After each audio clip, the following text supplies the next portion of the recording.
Tolong digarisbawahi Bapak Ibu sekalian, Allah Subhanahu wa taala tidak menentukan takdir buruk. Semua takdir Allah itu baik. Semua takdir Allah baik. Allah menentukan semuanya dengan hikmahnya.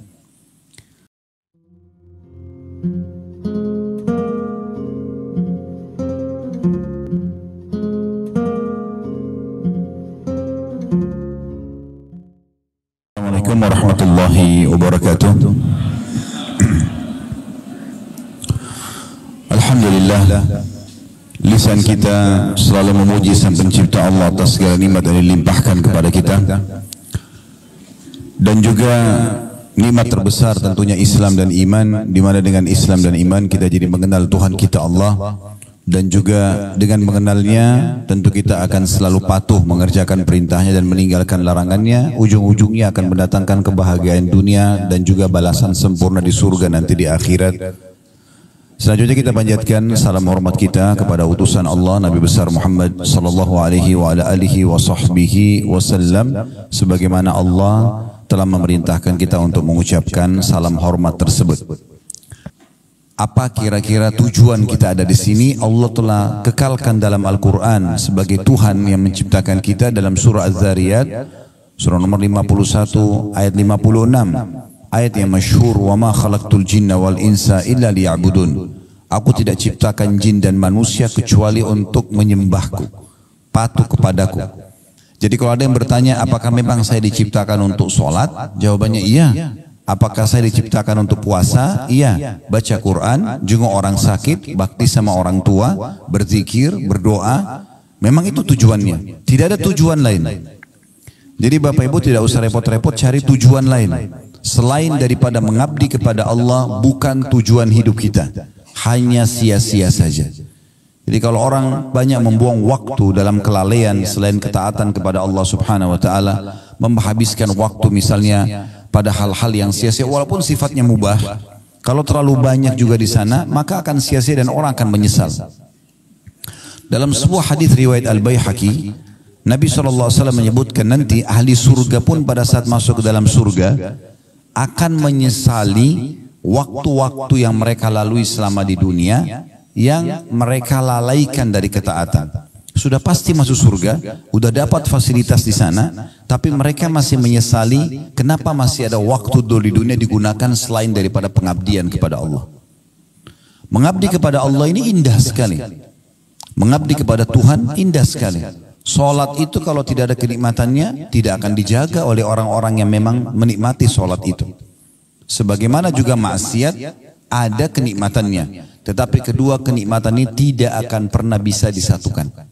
Tidak akan pernah bisa disatukan. Kalau orang sudah menikmati sholat, dia sudah komitmen menjaga setiap azan dia sholat misalnya, dia jaga 5 waktu sholat itu, maka pasti kenikmatan lawannya yaitu meninggalkan sholat akan hilang dari dia. Bahkan dia akan mengatakan, kenapa orang itu nggak sholat ya, sayang benar. Begitu juga sebaliknya, kalau orang meninggalkan sholat yang merupakan maksiat kepada Allah, maka kenikmatan sholatnya akan hilang. Oleh karena itu Bapak Ibu sekalian, kita harus betul-betul kembali kepada tujuan utama kita diciptakan, dan kemudian kita mengejar apa yang Allah janjikan sepanjang hidup kita. Itu target dalam kehidupan. Mulai sekarang ke depannya tidak lagi kelalaian yang kita lakukan. Semuanya kita harus tahu detik demi detik ini bermakna atau tidak. Sebagian ulama salaf itu sampai Bapak Ibu sekalian kalau mereka masuk ke WC, mereka menyuruh anak mereka untuk membaca kitab di depan pintu WC agar dia tidak sia-sia. Karena di WC nggak bisa berzikir, tapi dia tidak mau ada detik-detik masa hidupnya yang lewat tanpa ada ibadahnya. Yang penting dia dengar ilmu supaya ada faedahnya. Sampai seperti itu. Apalagi kalau mereka sedang tidak di WC, mereka akan terus tersibukkan dari ilmu ke ilmu.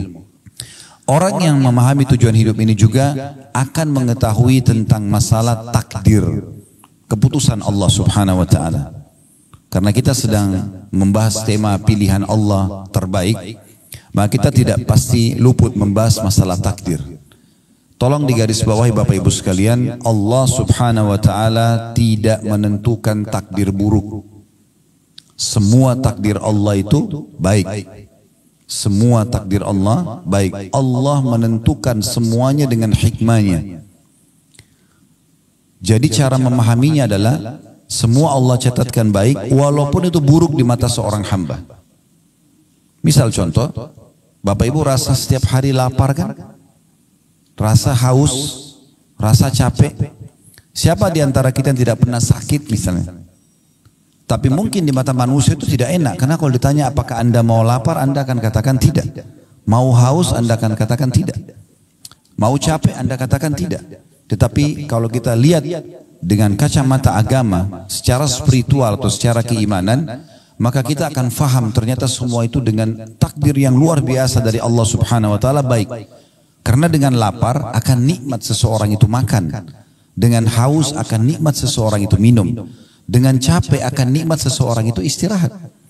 Coba bayangkan Bapak Ibu sekalian kalau kita sudah kenyang, habis makan 2 piring makanan misalnya, sudah sangat kenyang, lalu ditawarkan lagi ayam goreng, kambing bakar, masih mau makan kira-kira? Enggak. Tapi kalau kita lagi lapar, walaupun nasi sama sambal sama tempe saja lahap sekali makannya. Tapi orang sering memandang dengan mata dia, lapar itu jelek. Padahal sebenarnya itu adalah takdir Allah yang sangat baik. Karena dengan lapar nikmat kita makan. Begitu juga dengan haus. Kalau Bapak Ibu lagi tidak haus, lalu bertamu ke rumah orang, lalu ditanya, mau minum apa Pak? Mau minum apa Bu? Apa ya? Kita masih punya pilihan. Tapi kalau orang haus, saya pengen minum air es misalnya. Air dingin. Kita menikmati sekali pada saat kita minum air es tersebut misalnya. Contoh yang lain juga pada saat Bapak Ibu misalnya dari pagi sampai malam tidur terus. Mulai dari habis subuh misalnya udah tidur, cuma bangun sholat duhur tidur lagi, sholat asar tidur lagi, maghrib, terus malam Bapak Ibu disuruh tidur lagi. Kira-kira bisa tidur gak? Enggak kan? Baik, kalau Bapak Ibu sudah aktivitas dari pagi, sangat letih, maksimal waktunya sampai malam. Begitu malam kita ngantuk, tidur, walaupun cuma sejam 2 jam nikmatnya luar biasa. Berarti capek itu perangkat untuk menikmati tidur itu. Karena orang kalau tidak capek, nggak lelap tidurnya. Banyak orang menganggap capek itu tidak baik. Sakit misalnya. Siapa di antara kita yang tidak pernah flu, demam, keselio? Semua orang merasakan. Kalau Bapak Ibu sendirian yang rasakan, mungkin Anda bisa anggap itu sebuah azab. Tapi kan semua orang rasakan. Ada di sini jemaah sekalian yang belum pernah flu. Saya mau kasih mikrofon untuk sampaikan pengalamannya kalau selama hidup nggak pernah flu. Gak pernah demam. Baik, mungkin itu sudah umum. Ada nggak di sini yang belum pernah digibah oleh orang? Selama hidup nggak pernah digosipin, nggak pernah difitnah. Ada? Kalau ada, tolong naik ke sini sampaikan pengalamannya. Artinya itu standar kan? Semua orang merasakan. Lalu apa hikmahnya? Kenapa harus ada ujian ini? Supaya kita tahu nikmatnya lawannya. Misalnya kalau sakit kita tahu nikmatnya sehat. Di saat kita lagi meriang, hikmah Allah Subhanahu wa taala sebagai takdir yang baik di situ. Kalau kita lagi sakit meriang, di depan kita ada orang yang sehat lagi minum air es, air dingin. Kita akan mengatakan enak benar ya pada saat kita sehat. Jadi kita bisa menilai itu. Karena manusia kalau tidak dikasih rambu-rambu seperti ini, dia akan lost control.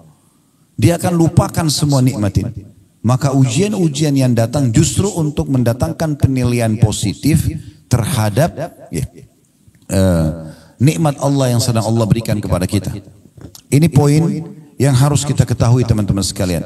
Dan cukup banyak pendapat-pendapat ulama, dalil-dalil yang berhubungan dengan masalah ini.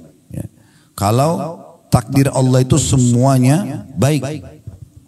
Di antaranya sabda Nabi SAW yang masyhur hadis riwayat Muslim, ajaban li amri mu'min, sungguh mengagumkan perkaranya orang-orang beriman. Lalu kata Nabi SAW, inna amrahu kulluhu khair. Atau kulluhu khair. Semua perkaranya orang mukmin itu baik. Semua dia terasakan takdirnya baik. In asabahu sarra syakar. Kalau dia diberikan nikmat dia bersyukur. Wa in asabahu dharra sabar. Kalau dia diberikan ujian maka dia sabar. Wala yakunu dzalika illa lil mu'min. Dan itu tidak dimiliki kecuali oleh orang beriman. Kata ulama menanggapi hadis ini menandakan bahwasanya baik itu sebuah nikmat yang melimpah, maka itu adalah kebaikan, takdir Allah SWT yang baik. Baik itu sebuah ujian, juga itu adalah takdir yang baik Allah Subhanahu wa taala. Tapi orang beriman yang bisa menilai ini. Bagaimana kita sekarang merasakan dan menilai kalau ujian itu adalah sebuah nikmat? sakit, diganggu orang, segala macam. Allah Subhanahu wa taala memudahkan Bapak Ibu sekalian agar kesalahan-kesalahan yang kita lakukan ini itu memiliki banyak opsional agar bisa dibersihkan. Karena kan setiap pelanggaran akan ada hukumannya ya. Misal Bapak Ibu kerja di satu perusahaan, maka kalau orang melanggar peraturan perusahaan akan ada hukuman. Kalau mungkin biasa di perusahaan itu SP, surat peringatan 1, SP1, SP2 dan seterusnya. Nah sampai terakhir puncaknya di PHK misalnya, ada hukuman. Nah orang juga kalau melanggar hukum Allah ada hukumannya. Allah memberikan banyak kita opsi supaya hukuman yaitu tidak menimpa kita. Seperti misalnya taubat. Selain taubat datangnya ujian-ujian. Sakit, gangguan orang. Ternyata itu menyelamatkan kita dari siksaan nanti di akhirat karena perbuatan kita. Makanya Nabi SAW mengatakan dalam sebuah hadis riwayat Muslim, tidak ada yang menimpa seorang muslim dari letih, tidak ada yang menimpa seorang muslim dari letih, capek, gangguan orang, penyakit, bahkan duri yang menusuk tubuhnya kecuali jadi pengampunan dosa-dosanya. Kalau ada sesuatu yang Bapak Ibu tidak suka terjadi dalam hidup, perhatikan baik-baik. Kalau itu memang menimpa Anda dan tidak umum menimpa orang, biasanya memang disebabkan karena kesalahan kita sendiri. Ada orang sengaja balap-balap, ugal-ugalan, jatuh, patah, tabrakan, lumpuh karena perbuatan dia. Nah orang banyak menilai juga ini sebagai takdir buruk, sebenarnya tidak. Bukan seperti itu. Bahkan kemahamurahan Sang Pencipta Allah ini luar biasa Bapak Ibu sekalian. Sampai-sampai Allah memberikan kita kebebasan sepenuhnya untuk memilih. Bapak Ibu pada saat mau hadir di sini tadi, kan tidak ada dalam syariat Islam harus pakai baju warna ini. Hari Senin misalnya harus pakai baju warna ini, hari Selasa harus pakai warna ini, ya harus pakai penutup kepala warna ini, tidak ada sama sekali. Yang ada disuruh pakai pakaian tutup aurat, selesai. Setelah itu bebas kita. Kan begitu.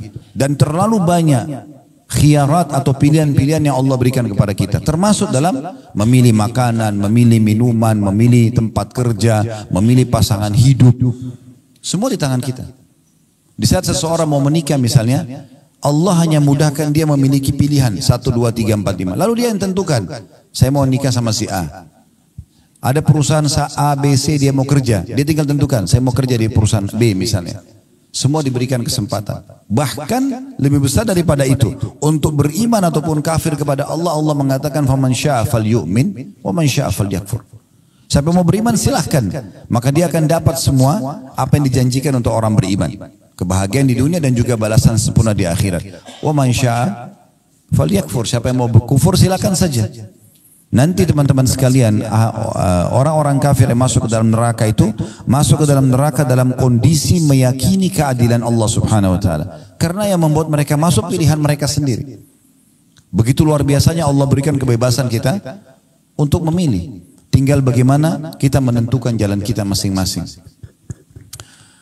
Banyak pendapat ulama tentang masalah ini, diantaranya adalah pendapat Syekh Utsaimin rahimahullah, salah satu ulama di Saudi yang sudah meninggal. Beliau mengatakan kurang lebih terjemahnya, takdir itu tidak ada yang buruk. Takdir tidak ada yang buruk. Yang buruk hanyalah yang ditakdirkan atau al-makdur. Artinya makhluk yang merasakannya jelek. Tapi Allah tidak menentukan yang jelek itu.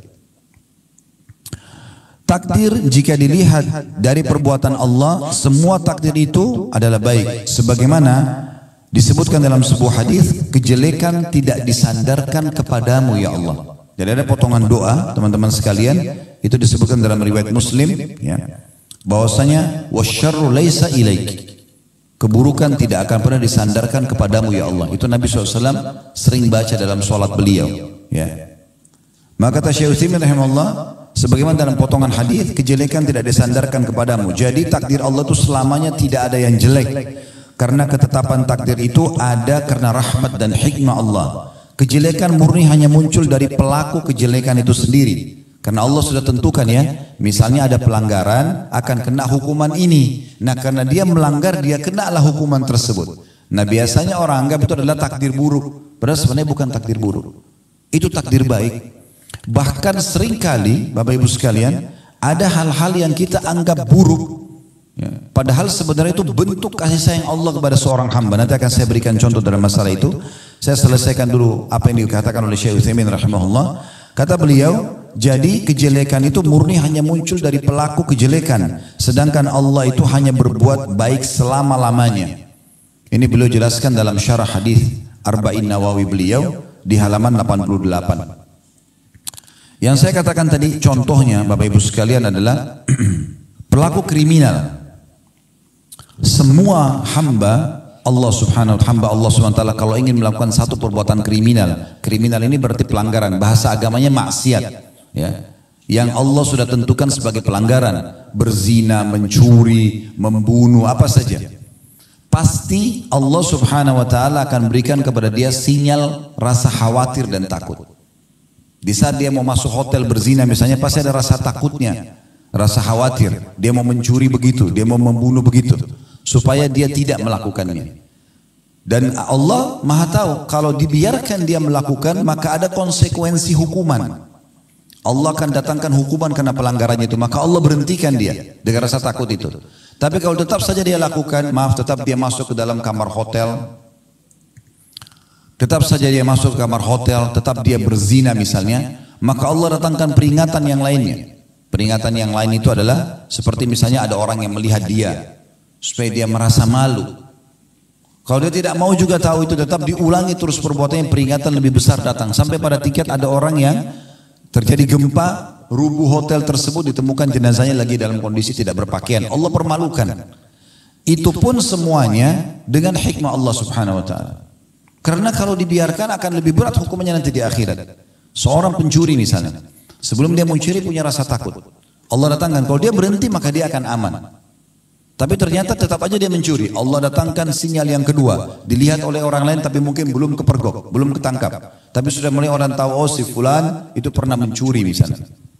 Supaya dia kembali. Tetap dia mencuri, maka Allah buat dia kepergok. Puncaknya adalah ditangkap oleh massa, mulai digebukin. Pada saat digebukin pun seorang maling itu sebenarnya itu bentuk kasih sayang Allah. Karena kalau tidak digebukin dia tidak mau berhenti orang ini. Maka Allah punya cara memberhentikan dia supaya dia tidak mengulangi. Berapa banyak orang yang diuji dengan penyakit kronis, diuji dengan segala macam hal, ternyata itu ada hikmah yang sangat besar. Ada seorang anak muda di rumah sakit di Riyadh, kejadian nyata Bapak Ibu sekalian. Dia naik mobil, bawa mobil terus tabrakan, kakinya patah. Subhanallah, sudah 3 tahun di rumah sakit.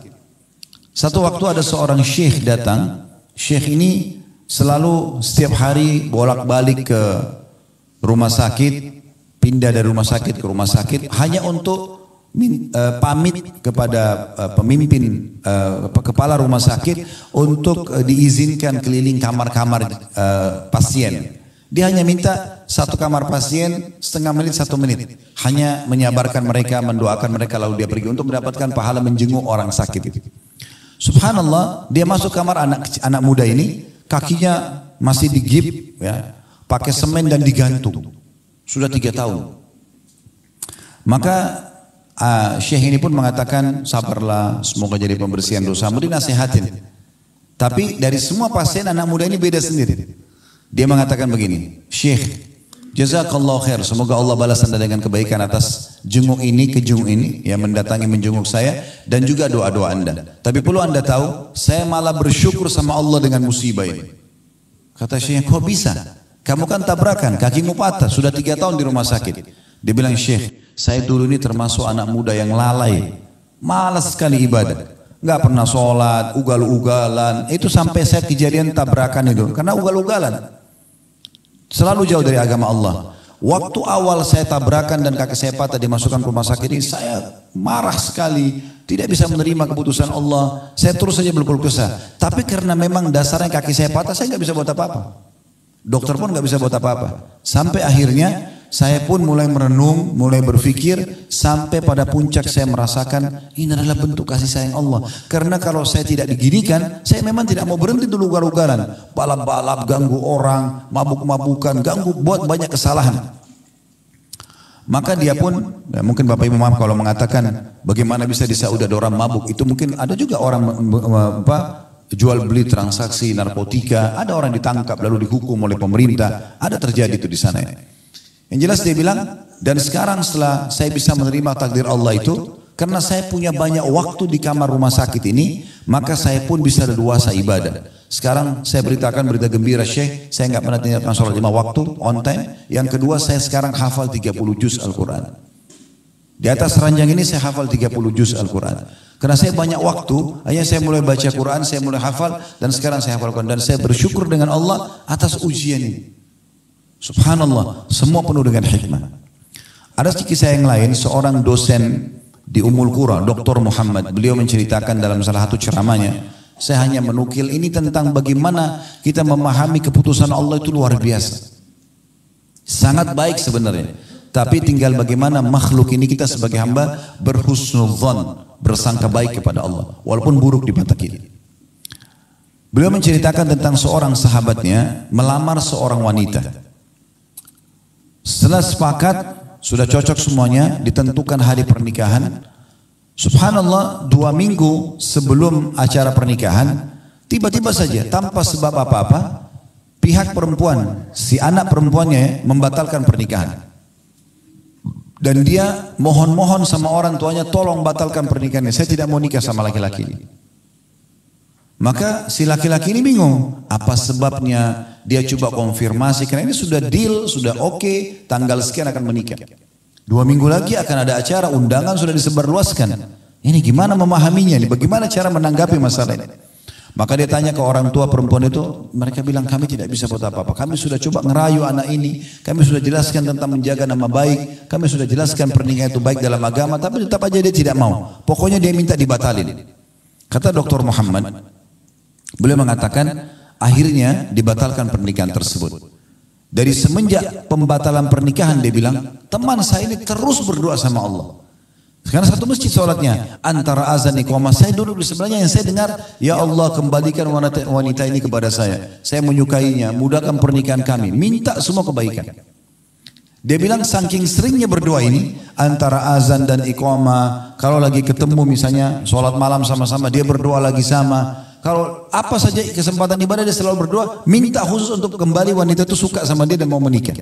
Kata Dr. Muhammad, saking saya prihatinnya sama dia sampai saya mengatakan, saya pun angkat tangan ke langit mengatakan, ya Allah mudahkan buat teman saya. Tapi subhanallah, berjalan sampai 2 pekan berturut-turut, lewatlah hari H kesepakatan pernikahan, perempuan ini dilamar oleh laki-laki lain, menikah dia. Perempuan itu menikah sama laki-laki lain. Coba bayangkan kalau kita di posisi orang ini, berat sekali. Karena dia sudah oke, dia sudah suka, perempuan itu suka, tiba-tiba batal tanpa sebab. Ditanya kenapa, pokoknya sudah tidak mau aja. Dan akhirnya menikah sama orang lain. Kata Dr. Muhammad, setelah menikah tentu laki-laki ini sudah batalin doanya ya. Karena kita tidak boleh minta orang cerai sama suaminya. Gitu kan? Tidak boleh juga tidak ada juga poliandri dalam Islam. Nggak boleh perempuan punya 2 suami gitu. Dia berhentikan doa. Lalu dia bilang, Dr. Muhammad yang cerita, saya baru melihat hikmah Allah subhanahu wa ta'ala, bagaimana sayangnya Allah sama teman saya ini, justru setelah wanita itu nikah sama laki-laki yang jadi suaminya sekarang. Sebulan setelah pernikahan, payudara laki perempuan ini, itu sebelah kanan kena kanker ganas dan harus dipotong. Ini bulan pertama pernikahan. Ya kalau kita bilang Indonesia masih bulan madu. Bulan kedua, kanker itu tumpahnya menyebar ke payudara sebelah kiri dan juga harus dipotong. Ini kisah nyata. Dan bulan ketiga, urat saraf otak bagian belakang wanita ini itu ada bermasalah sampai membuat kedua matanya buta. Dan di bulan keempat wanita itu meninggal dunia.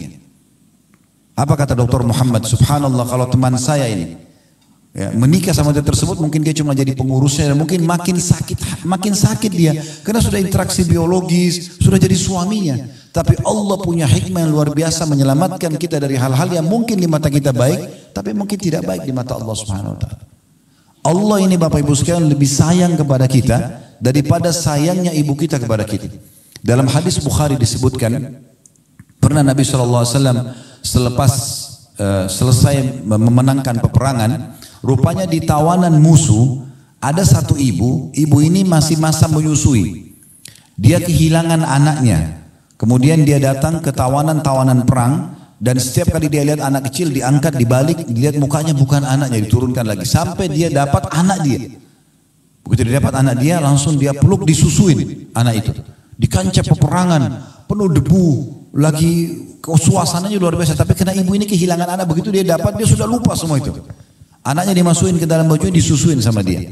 Nabi SAW melihat itu. Lalu Nabi SAW bilang kepada para sahabat, apakah kalian lihat ibu itu? Mereka mengatakan, iya ya Rasulullah. Baik, apakah kalian mengira ibu ini akan mau melempar anaknya ke dalam api? Kalau kita bakar api ini, api unggun, kita suruh ibu itu lempar anaknya, mau nggak? Kata sahabat, tentu tidak ya Rasulullah. Tidak mungkin. Dia pasti akan terus mempertahankan anaknya selama dia mampu. Kata Nabi SAW, demi zat yang jiwaku dalam genggaman yang maksud demi Allah, sesungguhnya Tuhan kalian Allah lebih sayang kepada kalian daripada ibu itu kepada anaknya. Allah tidak ingin kita celaka. Allah tidak ingin kita masuk ke dalam neraka. Allah nggak ingin kita lapar, nggak ingin kita haus, nggak ingin kita merasa penderitaan, gitu kan? Tetapi seringkali terjadi ujian-ujian itu karena perilaku hamba itu sendiri.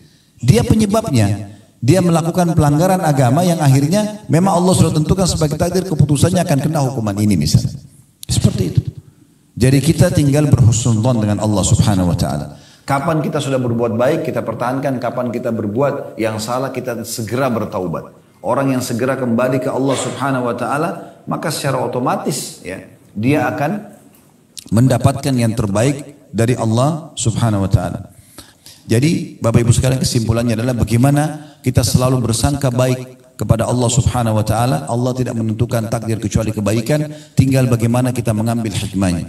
Kalau kita sedang diberikan nikmat bersyukur, diberikan ujian kita bersabar, kita berikan sangka baik. Sebagai penutup hadis Nabi SAW atau riwayat dari Nabi SAW, beliau kalau sedang melimpah nikmat, beliau mengucapkan alhamdulillahilladzi bi ni'matihi tatimmus shalihat. Segala puji bagi Allah yang dengan izinnya semua kebaikan tersempurnakan. Itu kalau ada nikmat. Kalau sedang ada ujian, Nabi SAW mengatakan alhamdulillahi ala kulli hal.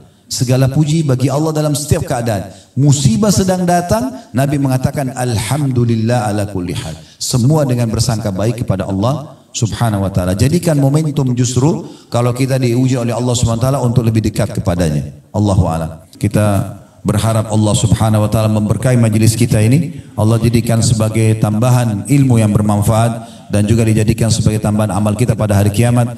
Semoga semua yang hadir dalam acara offline ini ataupun juga online dipenuhi semua hajat-hajatnya, dimaafkan kesalahannya, disembuhkan penyakitnya, diluaskan rezekinya, diberkahi sisa umurnya semua di atas ketaatan, serta dimaafkan seluruh kesalahan masa lalu dan ditutupi semua aib-aibnya, serta semoga Allah Subhanahu wa taala menyatukan kita semua di surga firdausnya tanpa hisab, semoga disatukan dalam majlis ilmu yang mulia ini. Baik, kalau ada benar pasti dari Allah, kalau ada salah dari saya mohon dimaafkan.